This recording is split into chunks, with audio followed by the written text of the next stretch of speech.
Today I'm at 7 months after ETSing from the Army.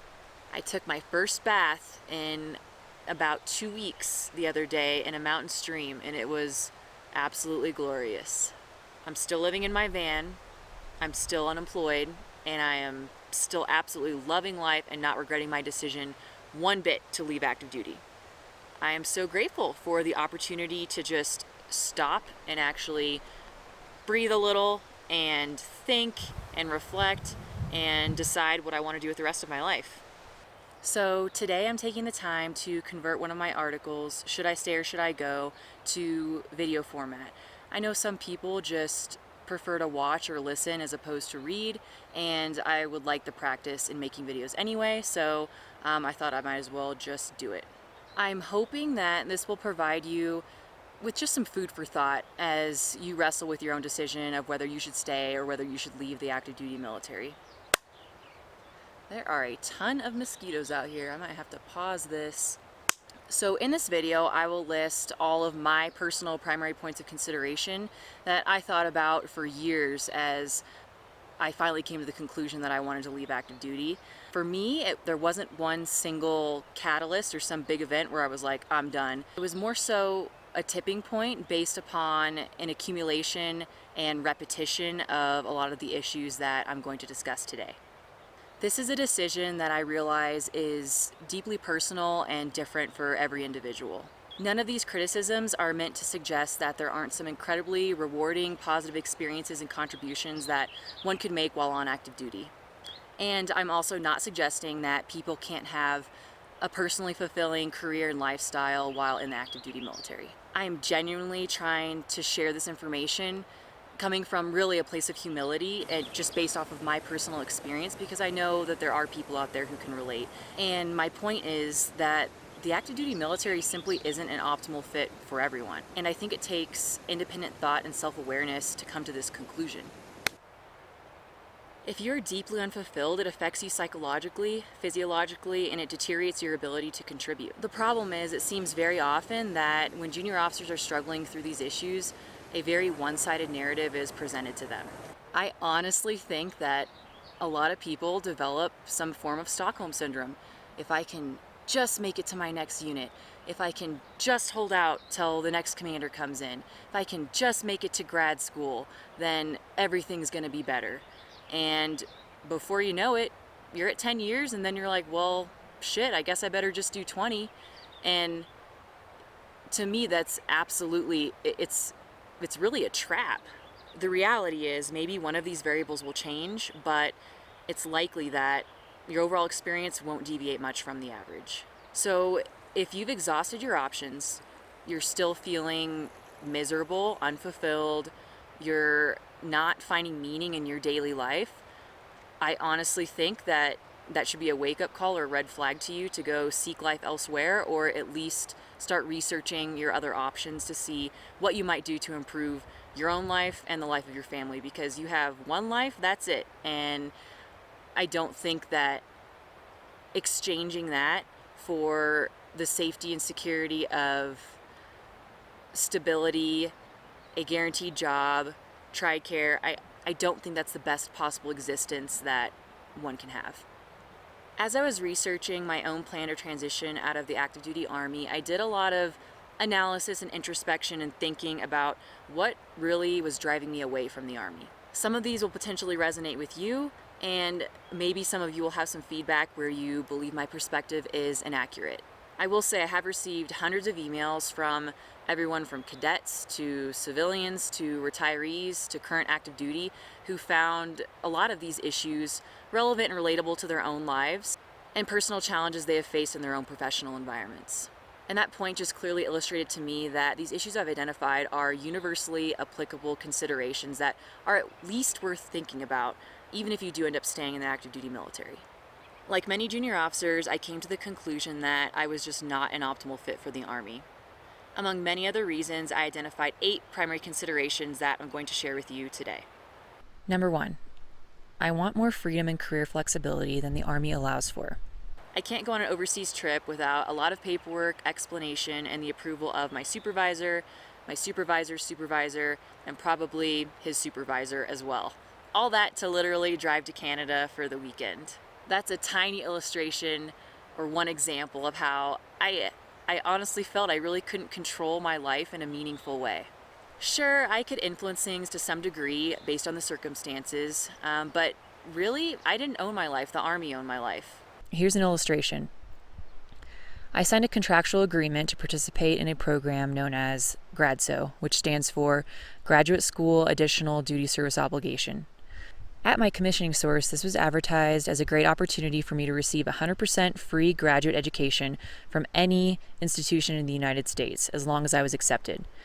And this was portrayed to be better than the GI Bill because the GI Bill only covers 100% of state university tuition. This is the way it works. For every 1 day you spend in school, you owe 3 additional days to the Army. So for a standard 2-year master's degree, you will owe an additional 6 years to the Army. What I didn't realize, and what no one told me, is that I would also owe an additional 3 years of time up front to the Army on top of my initial 5-year active duty commitment coming out of my commissioning source. This 3 years up front gives you the ability to exercise your GRADSO. At that point, you can choose to take it or leave it. So if you decide to exercise your GRADSO, that's a total of 9 years committed to the Army for a 2-year master's degree that you could objectively obtain through methods that don't require you to sign 9 years of your life away. Doesn't that sound ridiculous? This GRADSO program is one of many really suboptimal career incentives that require you to commit unreasonable amounts of time to the Army.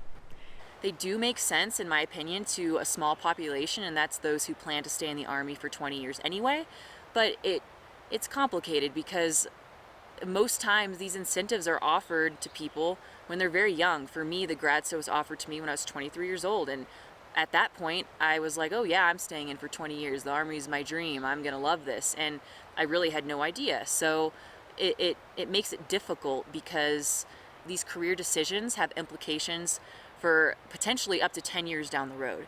And it's a hard sell to me on how that's a good deal. I think the best deal is to maintain as much flexibility as possible and maintain as many options as possible for yourself. And many of these incentives seem to severely limit your options. So from my end, mistakes were made. I don't regret it. It ultimately enabled me to have access to the GI Bill. I did not use my GRADSO, obviously, since I'm out of the Army now. But it was a mistake I made, a poor choice that I made, and I would definitely advise others against it. Number 2, I observed the organizational norm of doing things a certain way because this is the way we've always done it. And I don't necessarily think that's a bad thing. It's kind of just the way it is. I hate to say that, but it's true. Large bureaucratic organizations have deeply entrenched cultures, policies, SOPs, standard operating procedures, and historical knowledge that smaller, flatter organizations just simply don't.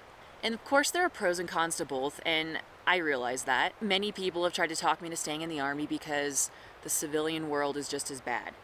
And I personally found it difficult to really take that statement seriously coming from people who had spent their entire lives working for the U.S. government in the U.S. military. Like, when I think about it, it seems obvious that any human-ran organization is going to experience some of the same issues. So I would expect to experience some similar issues in the civilian workplace. But the difference is I can leave. And that's because the freedom and flexibility that comes with being a civilian simply does not exist in the Army. And of course, I understand that bureaucracies are here to stay. They're a very necessary thing. It's just at this point in my life, I would like to try something else, and I'm not necessarily interested in spending my entire life working in a bureaucracy. I'd like to try something different, at least for the time being. And not that there's anything wrong with those who choose to do that. I mean, some people thrive in it. It's just not me. I recognize that, and I would prefer to exist outside of those confines for now. Number 3. Talent management is challenging in a lot of ways, and for me personally, with the amount of time leaders are expected to invest in the organization on a daily basis, it's simply not worth existing in the kind of cog-in-a-wheel environment we are often relegated to. There is some change on the horizon, but for me, it's too little too late. A friend conceptualized it in an interesting way. He said, there are people that the Army needs, and there are people that need the Army. And from my perspective, it seems that the majority of policies are made with specific consideration for those that need the Army. It was discouraging that based off of this lowest common denominator mentality, the people under my care, my professional destiny, and my general quality of life were in the hands of people who didn't necessarily care, weren't necessarily qualified, and would potentially never be held accountable.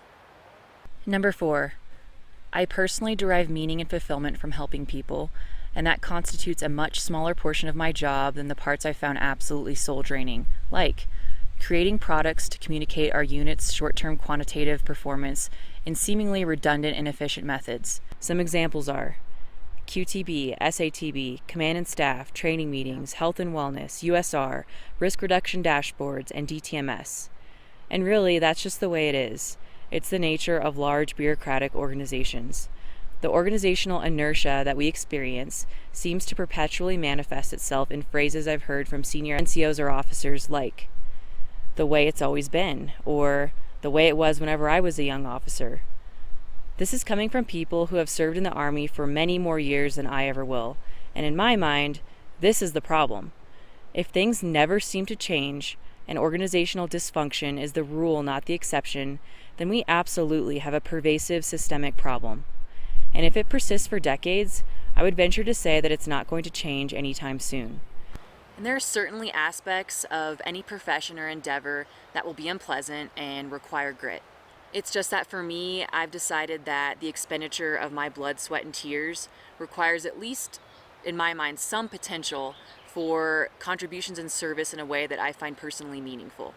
And maybe that's a foolish dream, but I think I would rather try to go find out and fail than settle somewhere where I know I'm not an optimal fit. And, 20 years down the line, I'm asking myself, what if and what could have been? Number 5, I have a lot of personal goals to include investing in my mental health, nutrition, reinvigorating intellectual pursuits, reading, and optimizing my physical fitness. These are goals that don't necessarily work well with Army requirements that consume the preponderance of my time. And to be brutally honest, I haven't been able to derive enough value, fulfillment, or meaning out of my time in the Army to make it worth surrendering my freedom, physical and mental health, time, and family.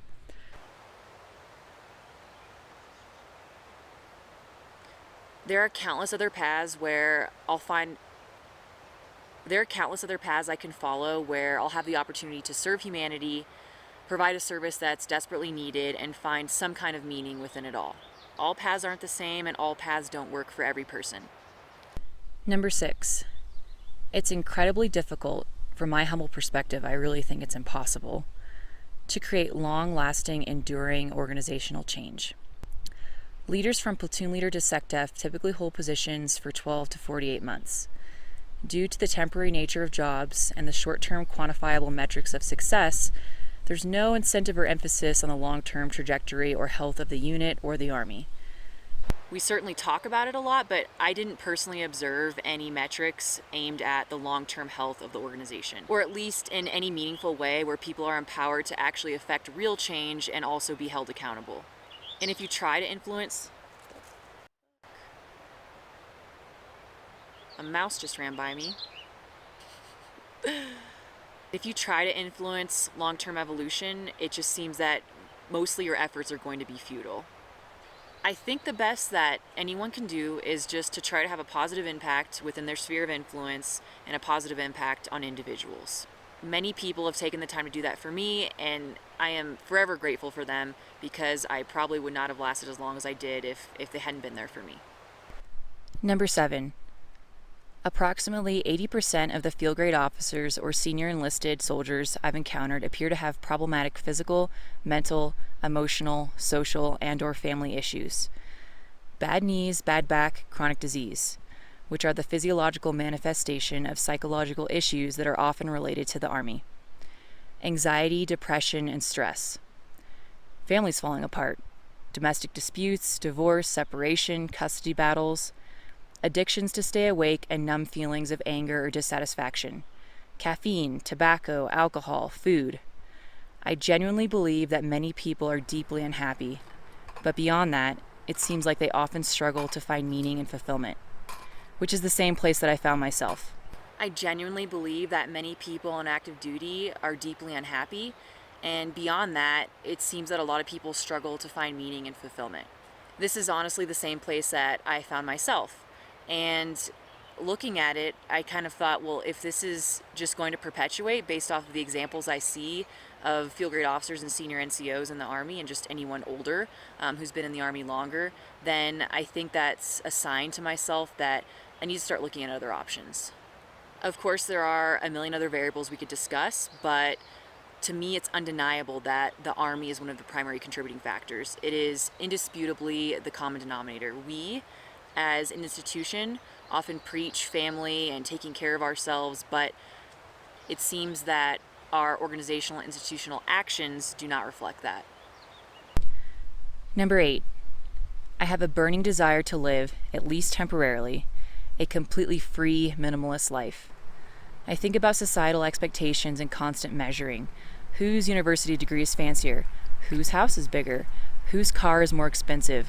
Who has the trendiest material possessions?